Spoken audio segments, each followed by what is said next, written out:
على امتداد 3 أيام حاولنا نقوم بتدريب على الاتصال زمن الأزمة لمختلف المكلفين بالإعلام والاتصال في الوزارات التونسية في إطار يعني برنامج دعم وسائل الإعلام. حاولنا من خلاله دعم قدرات المكلفين بالإعلام والاتصال نظريا فيما يخص الاتصال زمن الأزمة، وخاصة من خلال تنفيذ هذه النظريات عن طريق تمارين تطبيقية يمكن أن تساعد المكلفين بالإعلام والاتصال في عملهم.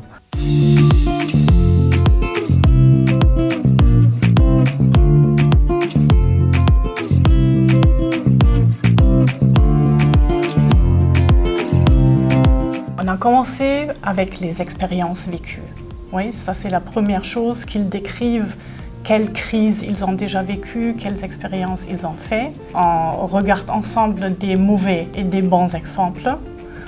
On étude 2 cas, oui, et on regarde qu'est-ce qui a bien marché, qu'est-ce qui n'a pas bien marché, pour ensuite développer dans un travail de groupe les bonnes et les mauvaises pratiques d'un communicateur. Après, on a fait une déclaration de crise qui se distingue nettement d'une déclaration, disons, normale. C'est une autre structure. On a fait l'analyse, on a donné du feedback. On a fait la distinction entre la cellule de communication et la cellule de crise. Et on a discuté comment ils collaborent, comment ils se coordonnent. Ensuite, nous avons jeté un regard sur le manuel de crise. Pour établir un manuel de crise, c'est nécessaire de développer des scénarios de crise. C'est ce qu'on a fait dans un autre exercice. Ils ont présenté les exemples.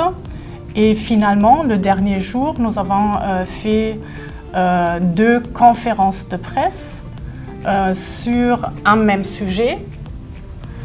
C'est-à-dire une conférence de presse de crise après 2 jours. Notre exemple, c'était l'effondrement d'un pont à Tunis. Alors ils ont organisé une conférence de presse après 2 jours et on a fait l'analyse et le feedback. Bon, les prochains pas pourront par exemple être qu'ils développent d'autres scénarios de crise pour arriver à établir petit à petit dans leur ministère un manuel de crise. Une fois que ça soit fait, ils peuvent utiliser ce manuel comme un document de base à insérer dans une stratégie de communication de crise.